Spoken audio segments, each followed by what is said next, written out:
Vote కోట్లు case మరోసారి తెరపైకొచ్చింది. చాలా రోజులుగా మరుగున పడిపోయిన ఈ కేసుపై వైఎస్ఆర్సీపీ శాసనసభ్యులు ఆళ్ల రామకృష్ణారెడ్డి కోర్టులో పిటిషన్ దాఖలు చేశారు. ఈ కేసులో విచారణ సరిగా జరగలేదని, పునర్విచారణ చేయాలని కోరారు.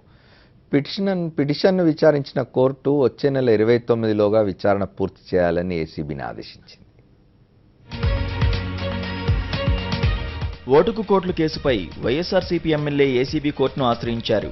ఈ కేసులో మరోసారి విచారణ జరపాలని పిటిషన్ దాఖలు చేశారు. పక్కా ఆధారాలను కోర్టుకు సమర్పించారు. ఈ కేసులో ఏపీ సీఎం చంద్రబాబు హస్తం కూడా ఉందని కోర్టు దృష్టికి తీసుకొచ్చారు. బాబు స్వరంపై ఫోరెన్సిక్ పరీక్షల నివేదికను కోర్టు ముందు ఉంచారు. ఈ రిపోర్టు ఆధారంగా పునర్విచారణ జరపాలని విజ్ఞప్తి చేశారు. చంద్రబాబు నాయుడు ఈ రోజున నిస్సిగ్గుగా ఈ సంవత్సర కాలం నుంచి నిర్లజ్జగా అన్ని దోషాలు చేస్తా కూడా పెద్ద మనిషిగా చలామణి అవుతా ఉన్నాడు, ముఖ్యమంత్రిగా చలామణి అవుతా ఉన్నాడు. మేము ఒకటే కోరుకుంటా ఉన్నాం, ఆయన్ని ఆధారాలతో సహా పట్టించాం. ఈ రోజున ఏసీబీ వారికి మేము ఆయన స్వరనమూనా ఆయనదే అని చెప్పేసి గౌరవ న్యాయస్థానానికి ఫోరెన్సిక్ ల్యాబ్ ఇచ్చినటువంటి సర్టిఫికెట్లు కూడా మేము దాఖలు చేయడం జరిగింది. 8వ తారీఖు, ఇదే నెల 8వ తారీఖు నేను కోర్టుకు వచ్చాను. కోర్టు వారిని ప్రాధేయపడ్డాము. మా దగ్గర ఉన్నటువంటి ఆధారాలన్నీ కూడా కోర్టుకు సమర్పించాము. 2-3 సార్లు వాదనలు విన్నటువంటి గౌరవ న్యాయమూర్తి చాలా స్పష్టంగా ఏసీబీ వారిని ఆదేశించడం జరిగింది. మేము ఒకటే కోరుకుంటా ఉన్నాము, ఆయన చంద్రబాబు నాయుడికి ఏ మాత్రం చట్టాల మీద న్యాయ వ్యవస్థ మీద గౌరవం అనేది ఉంటే తక్షణం రాజీనామా చెయ్యి, అంతేగాని అప్పీలుకు బాబాక ఓడిపోయినోడివి దొరికిపోయినోడివి అప్పీలుకు బాబాక నిర్లజ్జగా నిస్సిగ్గుగా పోవద్దని చెప్పేసి వేడుకుంటా ఉన్నాం. ఇక ఆయన అప్పీలుకు పోతే ఆయన కర్మకే వదిలేస్తాం. అక్కడైనా సరే న్యాయం దొరుకుద్ది. న్యాయాన్ని ఎవరు కాదనలేరు. చంద్రబాబు నాయుడు అయిపోయింది, నువ్వు అడ్డంగా దొరికిపోయావు, ఇది మాత్రం వాస్తవం. ఈ పిటిషన్పై ఆర్కే తరపున అడ్వకేట్ పొన్నవోలు సుధాకర్ రెడ్డి వాదనలు వినిపించారు. ఈ కేసులో విచారణ సరిగా జరగలేదని కోర్టు దృష్టికి తీసుకొచ్చారు. ఫోరెన్సిక్ నివేదికను పరిగణలోకి తీసుకుని ఉత్తర్వులు ఇవ్వాలని కోరారు. పిటిషనర్ తరపు వాదనలతో ఏకీభవించిన కోర్టు వచ్చే నెల 29లోగా ఈ విచారణ పూర్తి చేయాలని ఏసీబీని ఆదేశించింది. ఈ రోజు చంద్రబాబు నోటుకు ఓట్ల కేసులో ముద్దాయి అయినటువంటి ప్రతి అంశము కోర్టు దృష్టికి తీసుకోవడం జరిగింది. వారి స్వర నమూనా ఈరోజు ఫోరెన్సిక్ ల్యాబు మనవాళ్ళు బ్రీఫ్డ్ మీ అని చంద్రబాబు నాయుడు గారు మాట్లాడినటువంటి మాటలు, చంద్రబాబు నాయుడు వాయిస్ శాంపుల్ తీసుకొని ఇది ఫోరెన్సిక్ ల్యాబు, ఇది చంద్రబాబు స్వరం నమూనానే అని తేల్చినటువంటి పరిస్థితుల్లో ఈ నెల 8వ తేదీ మేము కోర్టు దృష్టికి తీసుకొచ్చి కేసు వేయడం జరిగింది. దఫాలుగా వాదనలు విన్న తర్వాత ఈరోజు న్యాయం లేట్ అయిందే కానీ న్యాయం దక్కింది, న్యాయం దొరికింది. ఈరోజు చంద్రబాబుని ఏసీబీ కోర్టు ఏసీబీని ఏమని ఆదేశించిందంటే మరలా పునర్విచారణ చేసి రీఇన్వెస్టిగేషన్ చేసి చంద్రబాబు ప్రమేయం తేల్చి నా ముందరికి 19/9 నివేదిక సమర్పించవలసినది చాలా స్పష్టంగా జరిగింది. చంద్రబాబు స్టీఫెన్సన్తో జరిపిన ఫోన్ సంభాషణలు అసలైనవేనని ఫోరెన్సిక్ ల్యాబ్ నిర్ధారించింది. అలాగే మంగళగిరి ఎమ్మెల్యే ఆళ్ల రామకృష్ణారెడ్డి చంద్రబాబు పలు సందర్భాల్లో మాట్లాడిన స్వర నమూనాలను, ఓటుకు కోట్ల కేసులో వినిపించిన సంభాషణలను అంతర్జాతీయంగా పేరొందిన ఒక ఫోరెన్సిక్ ల్యాబ్కు పంపారు. ఆ ల్యాబ్ అందించిన నివేదికలో కూడా ఆ స్వరం చంద్రబాబుదేనని తేల్చారు. వాటి ఆధారంగానే ఇప్పుడు ఏసీబీ కోర్టులో కేసు దాఖలు చేశారు. దాదాపు ఏడాది కాలంగా ఈ కేసు ముందుకు సాగడం లేదు. ఇప్పుడు కోర్టు సెప్టెంబర్ 29లోపు విచారణ ముగించాలని ఆదేశించడంతో తెలుగు రాష్ట్రాల్లో రాజకీయ ప్రకంపనలు మొదలయ్యాయి.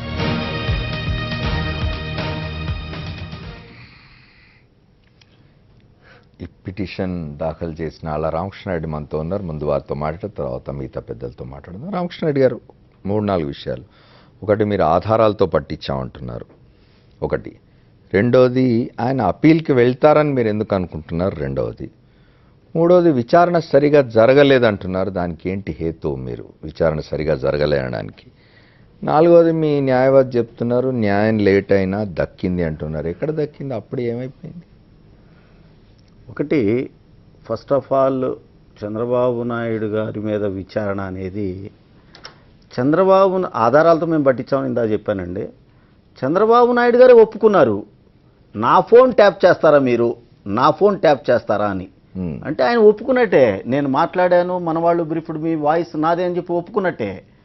సో అది ఒకటి. మేము కానీ చంద్రబాబు నాయుడు గారికి ఆయన ముఖ్యమంత్రి, రాజకీయ నాయకుడిగా చాలా అనుభవం ఉంది. దాదాపు 40-50 సంవత్సరాల రాజకీయ అనుభవం. వారికి ఫోన్ ట్యాపింగ్కి, ఫోన్ రికార్డింగ్కి తేడా తెలియనట్టుంది. అదే రికార్డ్ చేసినాడు స్టీఫెన్సన్ ఫోన్లో రికార్డ్ అయింది వారి వాయిస్. ఆయన ఆ రోజున అంటాం సార్ ఆవేశంగా, నా ఫోన్ ట్యాప్ చేస్తారా అంటే, సార్ చట్టం ముందు న్యాయస్థానాల ముందు అందరం సమానమే అని చెప్పేసి భారత రాజ్యాంగంలో చెప్పినప్పుడు మీరు ఎలా అతిథులు అవుతారు? సో నేను ఈ కేసు అందరూ అనుకున్నట్లుగా సంవత్సరం సుమారుగా 15 నెలలుగా వస్తూ ఉందండి. ఈ 15 నెలలు అందరూ మర్చిపోయారేమో కానీ నేను మర్చిపోలేదండి. ఎందుకు నేను మర్చిపోలేదు అని అంటే, నా రాష్ట్రానికి, నా రాష్ట్ర ప్రజలకి, మాకు అన్యాయం జరుగుతూ ఉంది. చంద్రబాబు నాయుడు గారు ఓటుకు నోటు కేసులో అడ్డంగా దొరికిపోయి ప్రత్యేక హోదాని కనీసం అడగటానికి కూడా సాహసం చేయనటువంటి పరిస్థితికి ఆయన వెళ్ళిపోయాడు. కాబట్టి దీన్ని త్వరగా తేల్చాలి అని చెప్పేసి నేను ఈ సంవత్సరం ఫిబ్రవరి మార్చి నుంచే నేను ఈ కేసు వెనుక ఉండటం జరిగిందండి. నేను భారతదేశంలో ఉన్నటువంటి అనేక ఫోరెన్సిక్ ల్యాబ్స్లు అడ్రస్లు తీసుకోవడం, వాళ్ళని ఎంక్వైరీ చేసుకోవడం. కొంతమంది మేము చేస్తా ఉన్నారు, కొంతమంది మేము చేయమన్నారు. మరి మేము చేయము అన్న దాని వెనక మళ్ళీ కారణాలు ఏంటో నాకు తెలియలేదు. భయపడ్డారా? అది నేను చెప్పలేనండి. వాళ్ళు మాత్రం మేము చేయమండి ఇదని చెప్పేసి చెప్పడం జరిగింది. అది కూడా ఇమీడియట్గా చెప్పలే వాళ్ళు, కనీసం ఒక 10-15 రోజుల తర్వాత చెప్పడం జరిగింది. ప్రత్యుత్తరాలన్నీ జరిపాను, నా దగ్గర అన్నీ రికార్డెడ్గా ఉన్నాయండి. ఇలా చేసిన తర్వాత 5వ నెలలో నేను బాంబేలో హెలిక్ ల్యాబ్ అనే ఒక ల్యాబొరేటరీ వారిని సంప్రదిస్తే వాళ్ళు చాలా స్పష్టంగా మేము నీతి నిజాయితీగా మేము మా వృత్తికి న్యాయం చేసేవాళ్ళం అండి, మేము చేస్తామండి అని చెప్పి చెప్పడం జరిగింది. 6వ నెలలో ఈ తీర్పు ఈ రిజల్ట్ ఇచ్చారండి మాకు. ఇస్తూ చాలా క్లియర్గా ఈ వాయిస్ చంద్రబాబు నాయుడు గారిదే. ఎందుకంటే చంద్రబాబు నాయుడు గారు ఈ మధ్య అంటే గతంలో ఒకసారి ఇంటర్నేషనల్ సమిట్ దావోస్కి వెళ్ళి ఎకనామిక్ ఫోరంలో మాట్లాడినప్పుడు ఆ వాయిస్ని మన వాళ్ళు బ్రీఫ్డ్ మీ ఆయన వాయిస్ని నేను వాళ్ళకి పంపించడం, వాళ్ళు మ్యాచ్ చేసి ఇవ్వటం జరిగిందండి. ఓకే. 6వ నెల నుంచి నేను 8వ నెల 8వ తారీఖు వరకు కూడా కేసు వేయటానికి ఉన్నటువంటి పూర్వాపరాలు మొత్తాన్ని కూడా చేసుకొని సిఆర్పిసి కింద ఏమేమి ఉన్నాయి, అండర్ 190 సెక్షన్ కింద నేను కేసు వేయటానికి అర్హుండని, అలాగే 210 సిఆర్పిసి కింద నేను ఎలా వెళ్ళాలి కోర్టుకి, ఏమేం చేయాలి అనేది చూసుకోవటం. ఈ విధంగా మొత్తం న్యాయస్థానంలో అడ్వకేట్ గారి సహాయ సహకారాలతోటి మొత్తం తీసుకొని నేను ఈ నెల 8వ తారీఖు నేను కేసు వేయటానికి గౌరవ న్యాయస్థానం దగ్గరికి వెళ్ళటం. న్యాయస్థానం న్యాయమూర్తి గారు కేసు అంతా చదివిన తర్వాత ఆ రోజే అడ్మిట్ చేసుకున్నారు. ఆయన కనుక ఎవిడెన్స్ లేవు, ఇది కరెక్ట్ కాదని అంటే ఆ రోజే వెనక్కి ఇచ్చేసేవాళ్లే. సో ఇవ్వలేదు, ఆయన ఖచ్చితంగా తీసుకున్నారు. తీసుకున్న తర్వాత 3 సార్లు అనుకుంటా, బహుశా 3 సార్లు వాదోపవాదం జరిగినాయి. మా ప్లేటర్ గారు ఆయన జడ్జి గారికి అన్నీ వివరించగా చెప్పటం, ఆయన కన్విన్స్ అవ్వటం, చివరికి ఈ రోజున చాలా స్పష్టంగా తీర్పిచ్చారండి. ఇది ఒక నెల రోజులు అంటే 29 సెప్టెంబర్ కల్లా కూడా ఏసీబీ తెలంగాణ వారిని చాలా స్పష్టంగా ఆదేశాలు ఇచ్చారు. మీరు దీన్ని రీఇన్వెస్టిగేట్ చేసి చంద్రబాబు నాయుడు గారి పాత్రని లేదా అసలు జరిగింది ఏంటి మొత్తం చెప్పమని చెప్పడం జరిగింది. దీంట్లో న్యాయమూర్తి గారు చాలా స్పష్టంగా చెప్పారు, సిఆర్పిసి 156 క్లాజ్ 3 కింద చేయటం అనేది.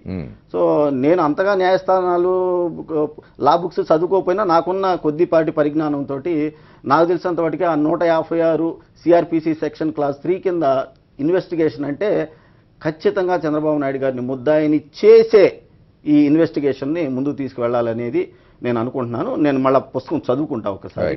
సో దాని ప్రకారం చంద్రబాబు నాయుడు గారు ముద్దాయండి. సార్ ఒకటి అడుగుతానండి నేను, ఈ రోజున ఒక చిన్న ఉద్యోగి 100 రూపాయలు లంచం తీసుకుంటే ఆ చిన్న ఉద్యోగిని ఏమంటే 1 సంవత్సరం కాలం లోపల దాన్ని అతని మీద కేసు వేయటం, కేసు వేసిన తర్వాత విచారించిన తర్వాత ఆయన చేసిన నేరాన్ని రుజువు చేయగలిగితే 100 రూపాయలు తీసుకున్నా కూడా జైలు శిక్షలు పడుతున్నాయి సార్.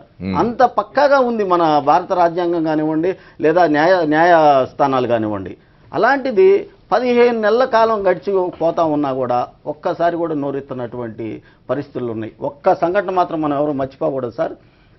ఇలాంటి సిచ్యువేషనే ఉత్తరాఖండ్ సీఎం గారు రికార్డులతో సహా దొరికిపోయారు సార్.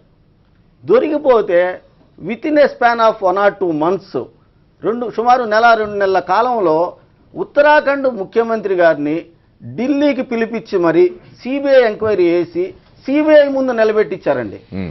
అలాంటిది 15 నెలల కాలం జరిగినా కూడా కనీసం చంద్రబాబు నాయుడు గారిని ఎంక్వైరీ కూడా పిలిపిలేదు సార్. అసలు ఏం జరిగింది, మీరు ముద్దాయా కాదా అని ఎంక్వైరీకి కూడా పిలిపిలేదు అని అంటే మరి ఎలాంటి మేనేజ్మెంట్లు జరుగుతున్నాయి అనేది ఈ రాష్ట్ర ప్రజలందరికీ తెలుసు.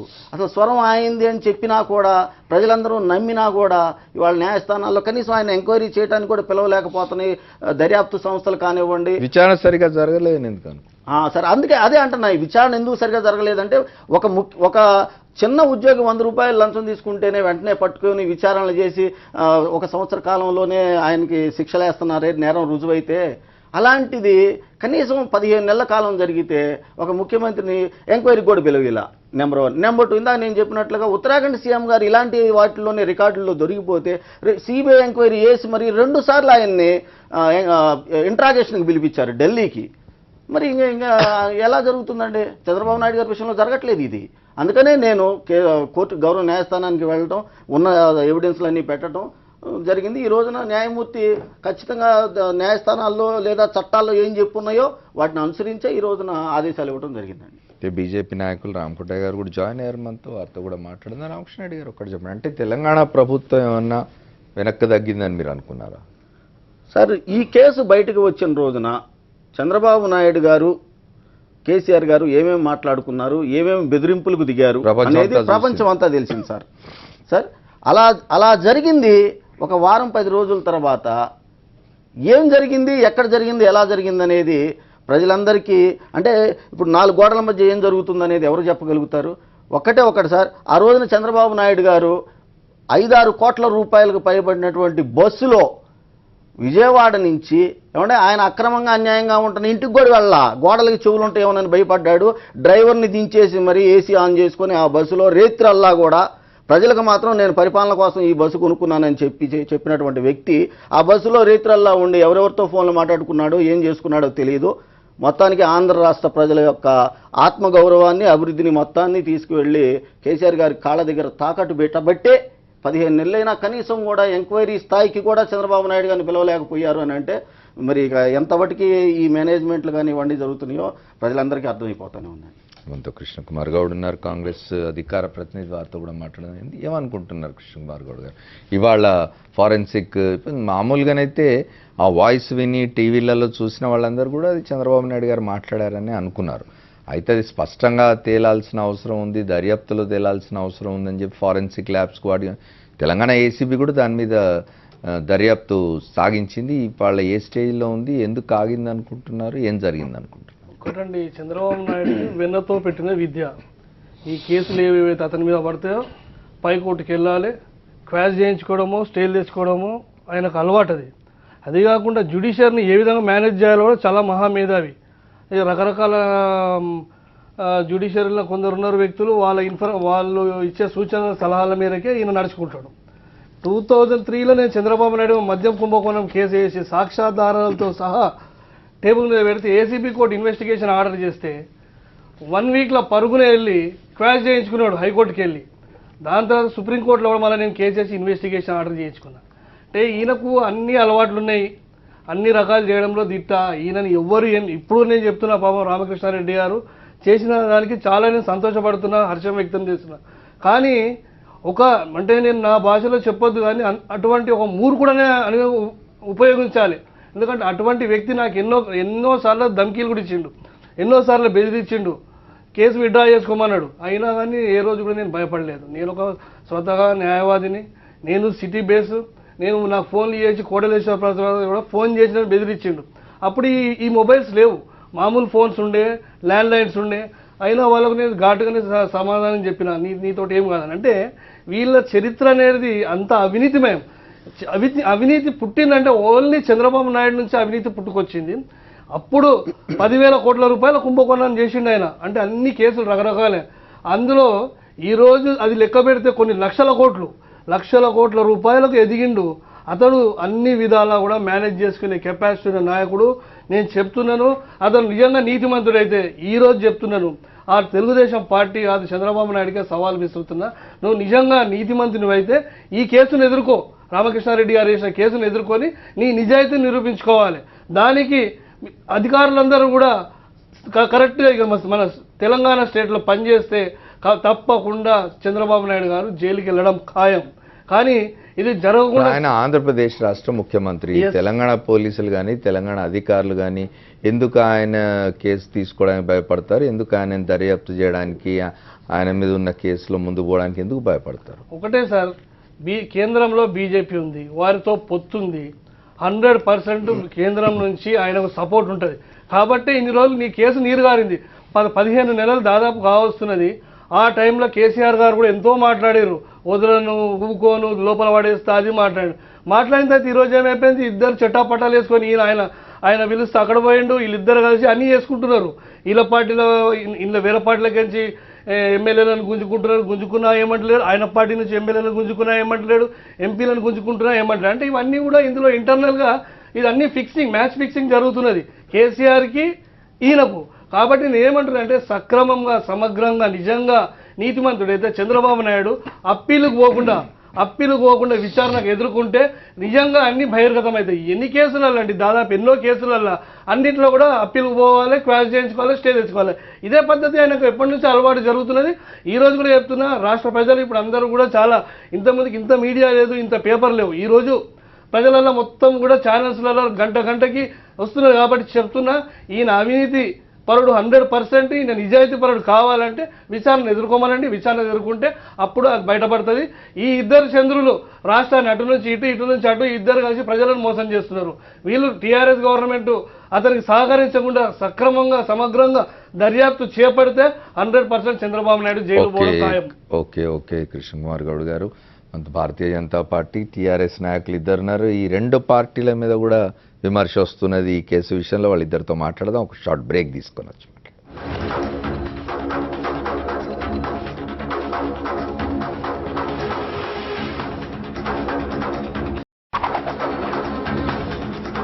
Welcome back to the fourth estate. ఆధారాలతో పట్టించామని చెప్తున్నారు వైఎస్ఆర్ కాంగ్రెస్ పార్టీ శాసనసభ్యులు. కోర్టు కూడా నెల రోజుల్లో దీన్ని తేల్చమని చెప్పింది. కోర్టుల వ్యవహారం చిన్న విషయం కాదు. ఒక రాష్ట్ర ముఖ్యమంత్రి మీద అవినీతి ఆరోపణ వచ్చింది. ఒక రాష్ట్ర ముఖ్యమంత్రి పనుపున ఒక శాసనసభ్యుడిని కొనే ప్రయత్నం జరిగిందని చెప్పి మరో శాసనసభ్యుడు బహిరంగంగా దొరికిపోవడం డబ్బులతో, ఇవన్నీ చూసినాం మనం. ఆ తర్వాత పరిణామాలు చాలా చూసినాం. నిజానికి 10 ఏళ్ల పాటు హైదరాబాద్లో రాజధాని ఉంచుకోగలిగినప్పటికీ ఆంధ్రప్రదేశ్ రాజధానిని హుటాహుటిన తరలించడం కూడా ఈ కేసు కారణంగానే అనే వాదన కూడా వచ్చింది, అనే ప్రచారం కూడా జరిగింది. ఇవన్నిటి గురించి మాట్లాడుకుంటున్నాం. భారతీయ జనతా పార్టీ కేంద్రంలో అధికారంలో ఉన్నది, తెలంగాణ రాష్ట్ర సమితి అధికారంలో ఉన్నది. చీఫ్ విప్ మనతో ఉన్నారు, వారితో మాట్లాడదాం. సుధాకర్ రెడ్డి గారితో ముందు రామకోటే గారితో మాట్లాడదాం. రామకోటే గారు చెప్పండి, మీరు ఉత్తరాఖండ్ వ్యవహారంలో ఇంతకుముందు చెప్పుకున్నట్టుగా ఉత్తరాఖండ్ ముఖ్యమంత్రి మీద రాగానే ఇట్లాంటి ఆరోపణ వస్తే ఆయన మీద సిబిఐ ఎంక్వైరీ, ఆయనను పిలిపించి ఎంక్వైరీ చేస్తారు. ఆంధ్రప్రదేశ్ ముఖ్యమంత్రిని ఎందుకు వదిలేశారు? ఉత్తరాఖండ్ ముఖ్యమంత్రి మీద వచ్చినటువంటి ఏదైతే వివరణాత్మకమైన సిబిఐ వేసిందో కాంగ్రెస్ పార్టీ వేసింది కానీ భారతీయ జనతా పార్టీ వేసింది కాదు. రెండోది ఏంటంటే వెయ్యము అని మేము కూడా అనట్లేదు. ఇక్కడ రాష్ట్రంలో ముఖ్యమంత్రులు ఇద్దరు కూడా ఒకళ్ళు నువ్వంటే నువ్వు అనుకుని చాలా అసభ్యకరమైన పదజాలంతో ఒకళ్ళనొకళ్ళు మాట్లాడుకున్న సందర్భంలో మన గౌడ్ గారు చెప్పినట్టుగా న్యాయస్థానాలను మేనేజ్ చేశారని మీరు, న్యాయస్థానాల్లో జరిగిందని మీరు, కోర్టులో కేసు వేశారని మీరు అంటున్నారు. కారణం వాస్తవం ఏంటంటే న్యాయస్థానాలను మేనేజ్ చేశారని గౌడ్ గారు చెప్తున్నారు, సిగ్గుగా ఉంది. ఎందుకంటే కాంగ్రెస్ పార్టీ యొక్క సంస్కృతి ఏంటంటే మొట్టమొదటి నుంచి కూడా న్యాయస్థానాలను మేనేజ్ చేయడం, న్యాయమూర్తులను వేసుకోవడం, ఇప్పుడు కూడా న్యాయమూర్తులు వాళ్ళు చెప్పినట్టు కాంగ్రెస్ పార్టీ చెప్పినట్టు మాట్లాడటం, వాళ్ళకు అనుకూలంగా మాట్లాడడం జరుగుతుంది. నాకు తెలిసినంతలో న్యాయస్థానాన్ని ఎవరైనా కానీ వాళ్ళకి అన్యాయం జరిగినప్పుడు, మీకు అన్యాయం జరిగింది అనుకున్నారు, రామకృష్ణారెడ్డి గారు న్యాయస్థానంలో రాష్ట్ర ప్రజలకు అన్యాయం జరిగిందని మీరు న్యాయస్థానాన్ని ఆశ్రయించారు. దాన్ని డిఫీట్ చేసి న్యాయస్థానంలో వారు కనుక స్టే తెచ్చుకోవడంలో తప్పులేదు. కానీ న్యాయమూర్తులు కనుక దాన్ని పరిపూర్ణమైనటువంటి కనుక వాళ్ళు కనుక తీర్పు ఇవ్వలేకపోయినప్పుడు మనం న్యాయమూర్తులు కనుక విమర్శిస్తే it will go to lot of unwanted debate. అందువల్ల నా రిక్వెస్ట్ ఏంటంటే, ఒకవేళ ఏదైనా కారణం వల్ల చంద్రబాబు నాయుడు గారు, కేసీఆర్ గారు ఇద్దరు వాళ్ళు కనుక ఏదైనా ఒక లెవెల్లో వాళ్ళు కాంప్రమైజ్ అయినట్టుగా కనుక మనకు అనిపించడం జనాలు చాలామంది అనుకున్నారు. కానీ సిబిఐ ఎంక్వైరీ దాకా వెళ్లకుండానే వాళ్ళు ఇక్కడే దాన్ని సెటిలైట్ చేసుకున్న పొజిషన్లో ఉన్నప్పుడు దాని దాకా వెళ్లాల్సిన అవసరం లేదు. దాన్ని న్యాయస్థానం. ఒక్క నిమిషం సార్, అసలు వాళ్ళెవరండి? వాళ్ళే కూర్చొని మాట్లాడుకొని సిబిఐ దాకా పోకుండా ఇక్కడే మనం కూర్చుందాము అంటే చట్టాలు లేవా సార్? ప్రజలు లేరా సార్? ఇక్కడ ప్రజలు ఉన్నారు. వాళ్ళెలా మేము కూర్చొని మాట్లాడుకుంటాం, మాకు సిబిఐ ఎంక్వైరీ వద్దు, ఇంత జరిగిన తర్వాత నీడెడ్. యాక్చువల్గా ఎవరైతే వాళ్ళ సస్యలతను ఎవరైతే వాళ్ళు కనుక ప్రశ్నించుకునే వ్యక్తులు ఉన్నారో నా మీద సిబిఐ ఎంక్వైరీ ఏంటి అని చెప్పినటువంటి సందర్భాలు ఉన్నాయి. ఉన్నాయి. ఇప్పుడు చంద్రబాబు నాయుడు గారు ఛాలెంజ్ చేస్తున్నారు, 25 కేసుల్లో నేను నిర్దోషిగా, రాజశేఖర రెడ్డి గారు నా మీద వేశారు, 25 కేసుల్లో నేను నిర్దోషిగా బయటకు వచ్చాను. అదేవిధంగా ఈ కేసులో కూడా, మీరు వేసిన కేసులో కూడా ఆయన నిర్దోషిగా రావడానికి ఆస్కారం ఉందేమో చెప్పలేం కదా. అందువల్ల ఏంటంటే దీంట్లో సిబిఐకి వెళ్లాల్సిన అంశం ఉంటే తప్పకుండా పరిగణలో తీసుకుంటాం. మీరు సిబిఐకి రిఫర్ చేయండి తప్పకుండా. He's coming out. ఎందుకంటే 100% సార్ సిబిఐ ఎంక్వైరీ అసలు గతంలోనే అడిగాము. గతంలో అడిగితే పట్టించుకున్న దాఖలాలు లేవు. అసలు ఎందుకు సార్ ఎంక్వైరీకి పిలవటానికి కూడా? రామకృష్ణారెడ్డి గారు, ఇప్పుడు మీరు చంద్రబాబు నాయుడు గారు ఆయన పార్టీ కేంద్రంలో అధికారంలో భాగస్వామిగా ఉన్నది, రాష్ట్రంలో భారతీయ జనతా పార్టీ భాగస్వామి ఉంది. మీరు సిబిఐ విచారణ అడిగితే ఎందుకు అంగీకరిస్తుంది కేంద్రం? సార్ అంగీకరించకపోతే అట్లా ఇప్పుడు ఆయన సచ్చీలతని మేము ఆయన నిరూపించుకోవాలి అని చెప్పేసి అన్నట్లు రాంకోట అన్నట్లు ఒకవేళ ఆయన సచ్చీలతను ఆయన నిరూపించుకోవాలనుకుంటే ఆయన అడగాల్సిందే సార్. కాదు రామకృష్ణారెడ్డి గారు, ఇప్పుడు తెలంగాణ ఏసీబీ దర్యాప్తు జరపకపోతే, తెలంగాణ ఏసీబీ దర్యాప్తు సాగకపోతే, సరిగా జరగకపోతే లేదా ఆపేస్తే కేంద్ర సంస్థల ఇది కోరాలి మీరు. ఆపేశారు, జరగట్లేదు. అందుకే 15 నెలల కాలమైనా ఇంతవరకు ఛార్జ్ షీట్ వేయలేదు sir. Sir charge sheet submit చేశారు, ఇంతవరకు ఓపెన్ చేయలేదు దాన్ని. ఇంకా మళ్ళీ మేము ఛార్జ్ షీట్ చేస్తారేమో సార్. ఏమన్నా చేయని ఛార్జ్ షీట్ వేయాలి కదా సార్. ఇప్పుడు దొరికిపోయారని వేసాము, రైట్. ఇవాళ మీరన్న దానికి నేను వస్తాను. మేము ఫోరెన్సిక్ ల్యాబ్ ద్వారా తీసుకొచ్చి వేసాము సార్. ఆయిందే మనవాళ్ళు బ్రీఫ్డ్ మీ అనే వాయిస్ ఆయిందని చెప్పేసి ల్యాబ్ నిర్ధారణ చేసింది.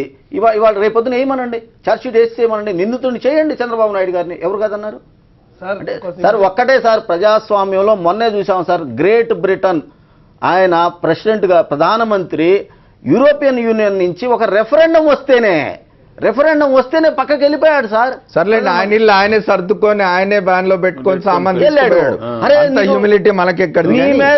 నీ మీద 15 నెలల నుంచి నడుస్తా ఉంది. కనీసం నేను తప్పు చేశానని ఒక మాట అనమనండి ఆయన్ని. తప్పు చేశాడు ఆయన.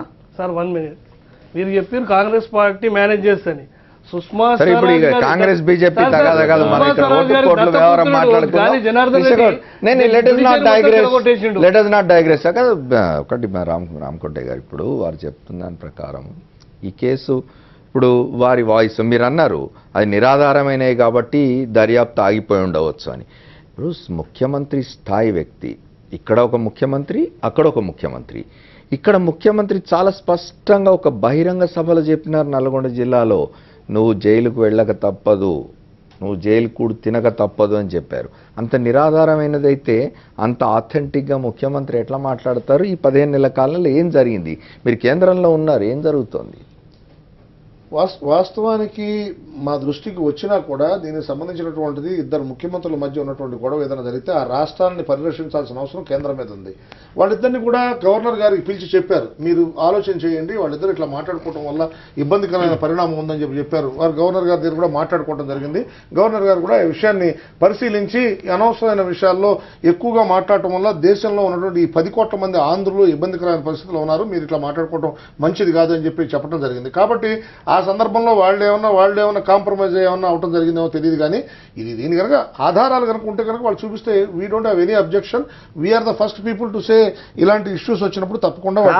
వాళ్ళిద్దరు ఒకళ్ళకి ఒకళ్ళు వ్యక్తిగతంగా కొట్టుకున్నా తిట్టుకున్నా మీరు గవర్నర్ గారిని పెట్టండి, లేకపోతే వాళ్ళ అమ్మా నాన్నలను తీసుకొచ్చి కూర్చోబెట్టి 10 మందిలో చేయండి సార్, కాదంటలేదు సార్. ఇది ప్రజాస్వామ్యానికి వ్యవస్థకి తూట్లు పొడుస్తూ అన్యాయంగా అక్రమంగా ఆంధ్రప్రదేశ్ లో దోపిడీ చేసి దోపిడీ చేసిన ధనంతో, అరే నీకు అవసరం ఏముందండి తెలంగాణలో ఒక ఎమ్మెల్సీ ఎలక్షన్కి ఎమ్మెల్యేలు కొనాల్సిన అవసరం లేకపోయినప్పటికీ కూడా ప్రజాస్వామ్య వ్యవస్థని తూట్లు పడుస్తానికి ప్రయత్నం చేసినటువంటి వ్యక్తిని మీరు రామకృష్ణారెడ్డి గారు, మనం సుధాకర్ రెడ్డి గారితో మాట్లాడాలి. సుధాకర్ రెడ్డి గారు ఒక్కటి చెప్పండి, 15 మాసాలు గడిచింది ఇప్పటికీ. 15 మాసాల కాలంలో ఓటు కోట్ల వ్యవహారంలో ఏసీబీ దర్యాప్తు అనేది సరిగా సాగలేదు అనే విమర్శ అయితే సర్వత్రా వినపడుతున్నది. ఓ దశలో తెలంగాణ ముఖ్యమంత్రి, ఆంధ్రప్రదేశ్ ముఖ్యమంత్రి ఇద్దరు కాంప్రమైజ్ అయినారనే ఒక విమర్శ కూడా ఉన్నది.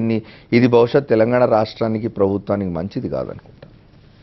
ఒకటి అమర్ గారు, మనమైతే చూసినాం గతంలో ఎన్నికల సందర్భంగా, అంటే ఎమ్మెల్సీ ఎన్నికల్లో ఎమ్మెల్యేల ద్వారా ఎమ్మెల్సీలు ఎన్నుకున్నాం.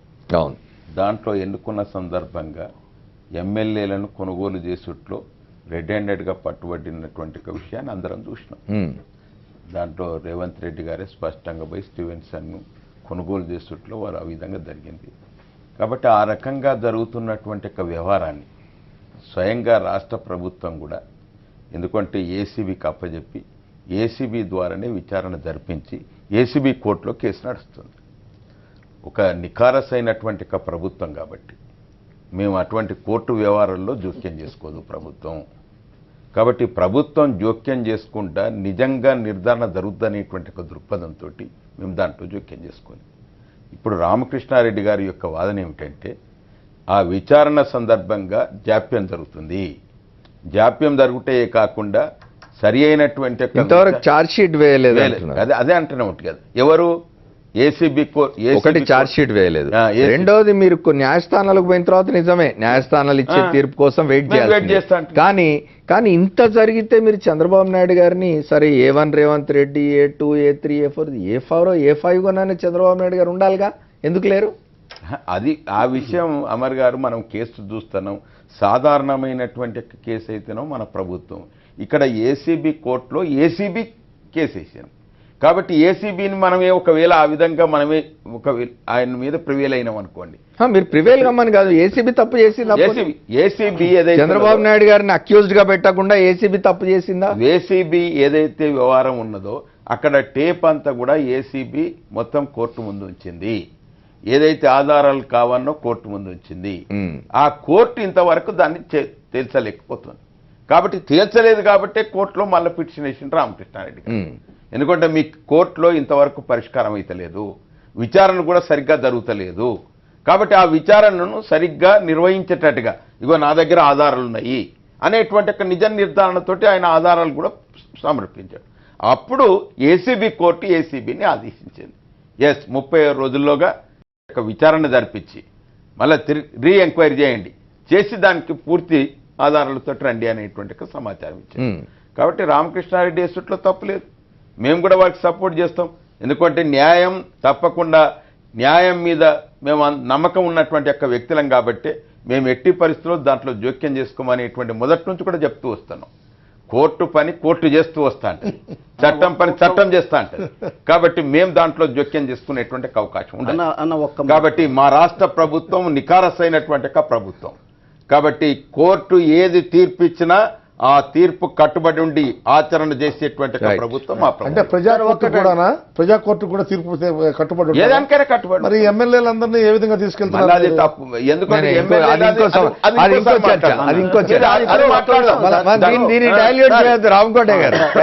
మాట్లాడదాం ఒక్క నిమిషం అన్న. ఇప్పుడు ఇందాక అక్కడ చంద్రబాబు నాయుడు గారు కూడా తీసుకోబోతున్నారు. దాంట్లో మీరు డిబేట్ అవుతున్నాం. మీరు ఇది మాట్లాడితే అది వస్తుంది, డిబేట్ కావద్దు. ఒక్క విషయం అండి, రాంకోటయ్య అన్నకి, సుధాకర్ రెడ్డి అన్నకి నేను చాలా జూనియర్ని, కానీ ఒక్క విషయం అంటే అందరూ గుర్తు తెచ్చుకోవాల్సింది ఏంటంటే Telangana ACB section 12 of PC act కింద కేసు పెట్టారు సార్. 12 పీసీ యాక్ట్ 12 సెక్షన్ 12 ఏం చెప్తా ఉంది అని అంటే చాలా స్పష్టంగా చంద్రబాబు నాయుడు గారి మీద కేసు పెట్టడం అంటే అంత ఆషామాషి కాదండి. ఒక ముఖ్యమంత్రి మీద కేసు పెట్టడం అంటే ఆయన అపాయింట్ చేసినటువంటి వ్యక్తి నుంచి, సంస్థ నుంచి మనం పర్మిషన్ తెచ్చుకోవాలి. అయ్యా దీని మీద ఛార్జ్ షీట్ వేస్తున్నాం, గవర్నర్ దగ్గర నుంచి తెచ్చుకోవాలి. కానీ పీసీ యాక్ట్ సెక్షన్ 12 చాలా క్లియర్గా చెప్తుంది, పీసీ యాక్ట్ 12 కింద కనుక కేసు పెడితే ఎవరి మీదైనా పర్మిషన్ తీసుకోవడానికి అవసరం లేదని చెప్పి చాలా స్పష్టంగా చెబుతుందండి. అలాంటి సెక్షన్ ఏసీబీ పెట్టి ఈ రోజున 15 నెలల కాలం అయినా కూడా ఇవాళ ఎవ్వరు, అటు కేంద్ర ప్రభుత్వం కానివ్వండి, ఇటు కేసీఆర్ గారు కానివ్వండి, ఎవ్వరు మాట్లాడట్లా. దాన్ని కూడా నేను అది బియాండ్ మై లిమిట్ అనుకుంటా. నాకు ఒక్కటేనండి కావాల్సింది, చంద్రబాబు నాయుడు గారు ఎవరెవరికి అన్యాయం ద్రోహం చేశాడు అని అంటే 30 సంవత్సరాల పైనుంచి తెలుగుదేశం పార్టీ పుట్టిన దగ్గర నుంచి తెలుగుదేశం పార్టీలో ఉన్నటువంటి, ఈ రోజున విడిపోయిన తెలంగాణ హైదరాబాదుల్లో ఉన్నటువంటి తెలుగుదేశం ఒరిజినల్ క్యాడర్కి, అంతేకాదు గెలిచినటువంటి ఎమ్మెల్యేలకి ఎంత అన్యాయం చేశాడంటే ఈ ఓటుకు నోటు కేసులో అడ్డంగా దొరికిపోయిన తర్వాత అయ్యా అంటే దీని కారణంగానే అందరు వెళ్ళిపోయారంటారు టీఆర్ఎస్ కి. ఈయన పంపించాడు సార్, అదే చెప్పబోతా ఉన్నా. అయ్యా చంద్రబాబు, కేసీఆర్ గారు మీకు దండం పెడతాను, నా మీద ఓటుకు నోటు కేసును తీయబాకండి, ఇదిగో నా ఎమ్మెల్యేలని మీకు ఇచ్చేసేస్తున్నాను, నా తెలుగుదేశం పార్టీని తెలంగాణలో చాపు చుట్టేసేసాను, నా దారిని నేను పోతాను అని చెప్పి చెప్పడం వెనకమాల ఒకటే చెప్తున్నాను సార్, 10 సంవత్సరాల ఉమ్మడి రాజధాని హైదరాబాదు, మేము వెళ్ళిపోతాం, మేము ఆంధ్రకే వెళ్లాల్సిందే, నో డౌట్ అసలు అందుట్లో. కానీ 10 సంవత్సరాల నుంచి అంత త్వరగా వెళ్లాల్సిన పని ఏమొచ్చిందండి? అంటే తెలుగుదేశం క్యాడర్ని ఈ రోజున సర్వనాశనం చేశాడు. అది ఎన్టీ రామారావు గారు పెట్టిన పార్టీని, ఆ క్యాడర్ని. ఈయన అసలు తెలుగుదేశం కాదు కదా సార్, కాంగ్రెస్ నుంచి వచ్చి ఊడిపడ్డాడు. సో అలాంటి నాకేమీ తెలుగుదేశం క్యాడర్ ఎట్లా అయిపోతే ఏమైపోతే అని చెప్పేసి ఆ క్యాడర్ని నాశనం చేశాడు. ఎట్ ద సేమ్ టైం మాకు దక్కాల్సినటువంటి ప్రత్యేక హోదాని కూడా తాకట్టు పెట్టి కేంద్రం దగ్గర కానివ్వండి, ఈ రోజున కేసీఆర్ గారి దగ్గర కానివ్వండి, నోరెత్తలేని పరిస్థితిలో ఉన్నప్పుడు ఆంధ్రప్రదేశ్కు సంబంధించిన 4-5 కోట్ల మంది ప్రజానికం ఎలా ఖాళీగా ఉంటారండి? ఎలా ఊరుకోగలుగుతారండి? మాకు ఈ వంతున అన్యాయం జరుగుతా ఉంది. రైట్ చెప్పండి. ఒకటి అమర్ గారు, మా రామకృష్ణారెడ్డి గారు స్పష్టంగా చెప్తున్నారు. ఆయన చంద్రబాబు నాయుడు యొక్క వైఖరి ఏమిటి, చంద్రబాబు నాయుడు ఏమిటి అన్నదాంతో మాకు సంబంధం లేదు. ఒక విషయం అన్నాడు, ఎందుకంటే చంద్రబాబు నాయుడే ఎమ్మెల్యేలను టీఆర్ఎస్లో చేర్పిస్తుండనేటువంటి ఒక మాట. ఒకవేళ చంద్రబాబు నాయుడే టీఆర్ఎస్లో చేర్పిస్తే హైకోర్టులకు పిటిషన్ ఎందుకు ఇస్తారు మళ్ళీ తెలుగుదేశం వాళ్ళు? ఆ విధంగా చేర్పిస్తే సమస్యనే లేదా? అందరూ కూడా తెలుగుదేశం అంతా కూడా మూకుమ్మడిగా దీంట్లో చేరింది అనేటువంటిది వస్తే ఇవాళ రేవంత్ రెడ్డి కానీ ఇతరత్ర ఉండేటువంటి వాళ్ళు కానీ ఇంకా వాళ్ళు తెలుగుదేశంగా ఎగ్జిస్టెన్స్ అయ్యేటువంటి అవకాశమే లేదు. సుధాకర్ అన్న, అదే చంద్రబాబు నాయుడు తెలివి. అడ్డంగా దొరికిపోయిన తర్వాత మేమనేది అదే. అందుకొరకే మేమైతే నిష్పక్షపాతంగా ఉన్నాము. మా ప్రభుత్వ పాలన చూసి అక్కడ ఉండేటువంటి ఎమ్మెల్యేలందరూ కూడా మా పార్టీలో చేరుతున్నారు. ఎందుకంటే ఈ పార్టీలో ఉంటే మనుగడ ఉంటుంది అనేటువంటి ఒక నమ్మకం, ప్రజల విశ్వాసం ఉంటుంది అనేటువంటి ఒక నమ్మకం. ఆ విధంగా వాళ్ళందరూ చేరవచ్చు. కానీ మీరు అన్నట్టుగా ఓటుకు నోటు కేసు ఏదైతున్నదో దానికి అనుకుని ఇంకా తప్పకుండా ఎవరైతే మొదటి నుంచి కూడా మా ముఖ్యమంత్రి స్పష్టం చేస్తున్నారు, ఎవరు తప్పు చేస్తే శిక్ష అనుభవించక తప్పదు. కాబట్టి వారి జైలుకు పోక తప్పది. కాబట్టి కోర్టు వ్యవహారం కోర్టు చూస్తుంది. చట్టం పని చేస్తూనే ఉంటా అంటది. కాబట్టి మేము మాత్రం దాంట్లో జోక్యం చేసుకోవాలి. రోజు చంద్రబాబు నాయుడు గారు ఇన్ని రోజులు ఇంత హ్యాపీగా తిరుగుతున్నారంటే దానికి కారణం ఓన్లీ కేసీఆర్ గారు. వారు చెప్తున్నారు గవర్నర్ గారి దగ్గర కాంప్రమైజ్ చేశారు. ఇవన్నీ కాదండి. చంద్రబాబు నాయుడు ఇప్పటికి కూడా ఇంకా 2 కేసులు హైకోర్టులో పెండింగ్లో ఉన్నాయి. ఎవరెవరంటే మీకు చెప్తే ఏబీకే ప్రసాద్ గారు వేసిన కేసు ఒకటి, తర్వాత వైఎస్ విజయమ్మ డిస్మిస్ అయింది, ఇంకోటి లక్ష్మీపార్వతి. ఈ 2 కేసులు పెండింగ్ ఉన్నాయి. నేను ఇప్పుడు చంద్రబాబు నాయుడు ఛాలెంజ్ చేస్తున్నా, ఆ కేసులలో ఆయన నిజంగా విచారణకు ఎదుర్కోమనండి. ఎదుర్కోగలుగుతాడా? ఎదుర్కోడు. ఆయన చేసే పనే మేనేజ్మెంట్ కేసీఆర్ తోటే స్టార్ట్ అయింది. కేసీఆర్ని బెదిరించిండు, కేసీఆర్ ద్వారా డబ్బులు అందినాయి. కాబట్టే ఈ రోజు ఆ పార్టీ నుంచి ఈ పార్టీలోకి వలసలు పోతున్నాయి. అది ఒకటే పార్టీ కాకుండా మిగతా పార్టీలలో ఉన్న ఎమ్మెల్యేలను కూడా బెదిరిస్తున్నాడు. వాళ్ళ బిజినెస్ల మీద పడి బెదిరించి వాళ్ళని కూడా వాళ్ళ పార్టీలో రప్పించుకుంటున్నాడు. ఇది ఓన్లీ ఇద్దరు చంద్రులు కలిసి నాటకం ఆడుతున్నారు, ప్రజలను మోసం చేస్తున్నారు. నేను ఏమంటారంటే, వారు చెప్పారు సుధాకర్ రెడ్డి గారు, కేసీఆర్ గారికి ఏం పని అంటున్నారు అంటే ఈ కేసు లోపల ఓన్లీ కోర్టు చూసుకుంటారు. కాదండి, బెదిరిస్తే భయపడ్డ ఎమ్మెల్యేలు భయపడ్డానికి ఆయన నయమా? నేను మీకు అదే చెప్తున్నానండి, వారికి అంటే వారు తప్పు చేసిందన్నట్టు లెక్క. కృష్ణకుమార్ గౌడ్ చెప్పింది ఏమిటంటే, కాంగ్రెస్ లా తెలుగుదేశంలో ఉండే ఎమ్మెల్యేలంతా కూడా వాళ్ళు తప్పు చేసినటువంటి వాళ్ళు ఆ తప్పు ఎలా బయటకు వస్తుందో అనేటువంటి ఉద్దేశంతో కదా.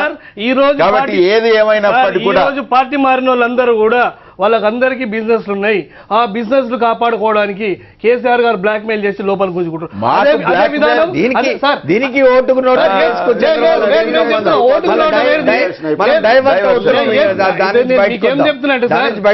ఇవన్నీ కూడా ఒక గూడు పుటానిగా ఇద్దరు చంద్రులు కలిసి చేస్తున్నారు. సంబంధం లేదు. అండదండలు మొత్తం బీజేపీ జరుగుతున్నది. రైట్ సార్, మళ్ళీ ఒక షార్ట్ బ్రేక్ తీసుకొని వచ్చి చర్చ చేద్దాం.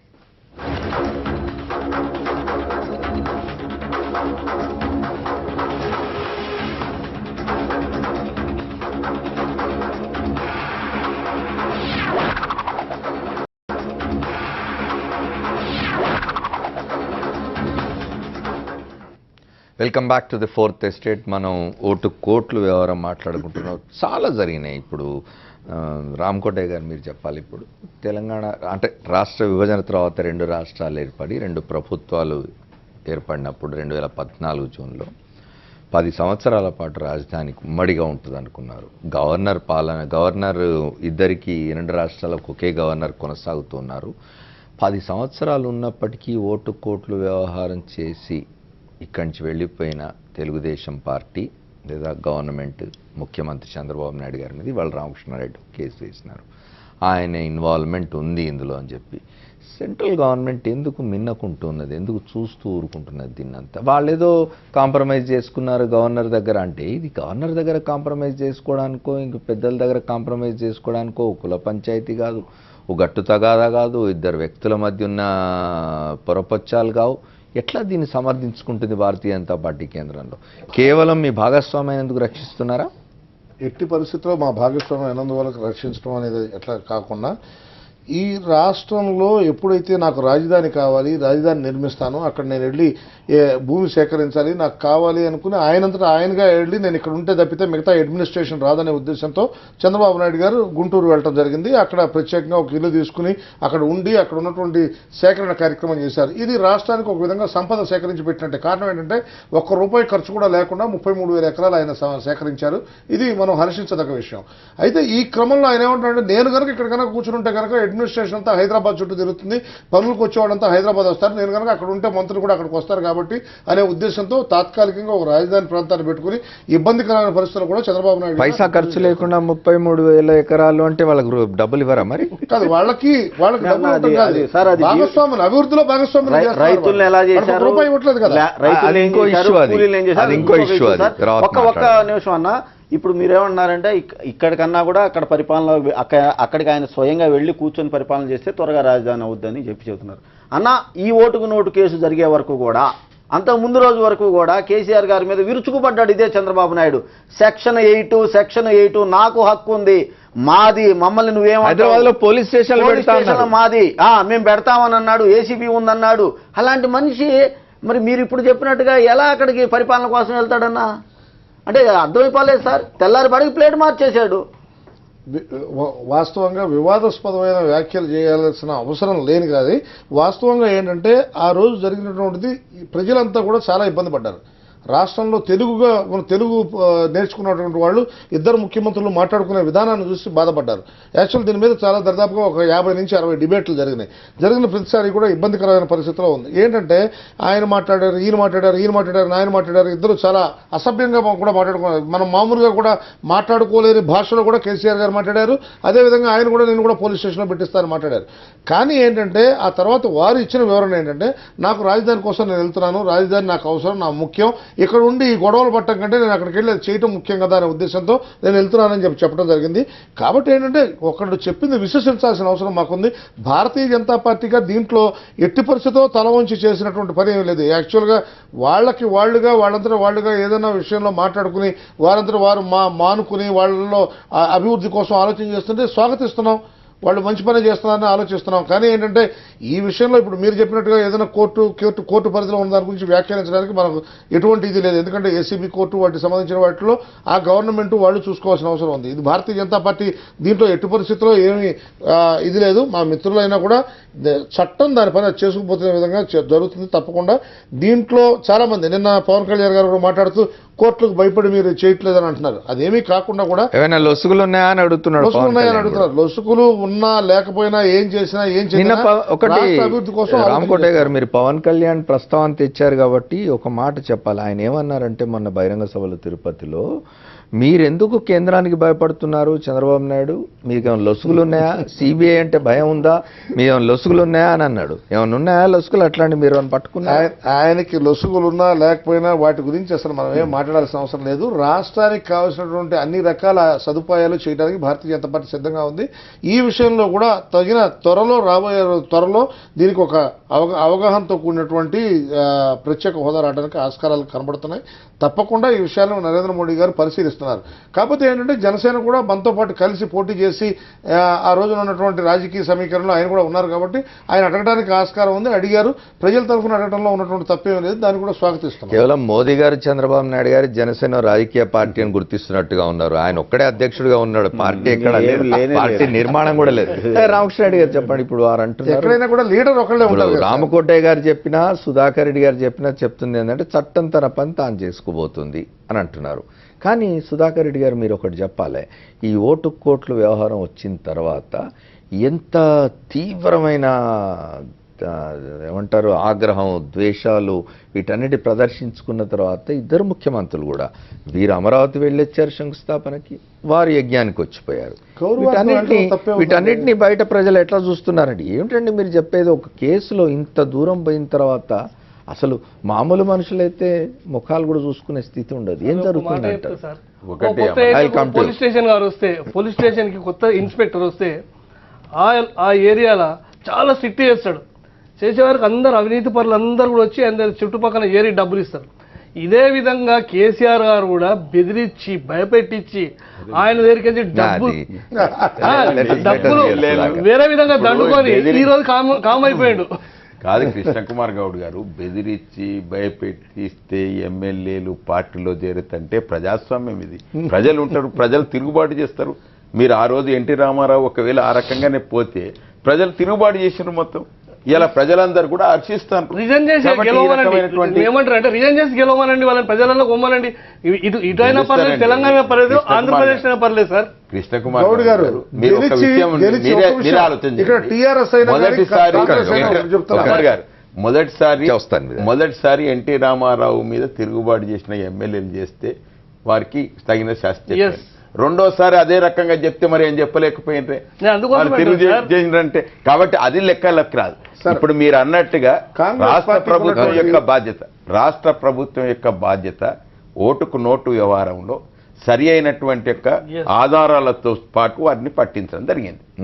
ఏసీబీ అనేటువంటిది పూర్తి ఆధారాలతో వారి దగ్గర ఉన్నటువంటి యొక్క సమాచారం అంతా కూడా ఏసీబీ కోర్టులో పెట్టింది. కానీ ఇప్పటివరకు ఫైల్ చేయలేదు అంటున్నారు. అదే కాదన్నా, అదే అంటున్నారు, పెట్టిండ్రు. ఇది అయితే ఎవరిది బాధ్యత? ACB and ACB court. ఎందుకంటే ఒకవేళ మేము దాంట్లో ప్రివేల్ అయి వచ్చేసినట్టయితే వీళ్ళే ఏమందరు, ఓ తెలంగాణ రాష్ట్ర ప్రభుత్వం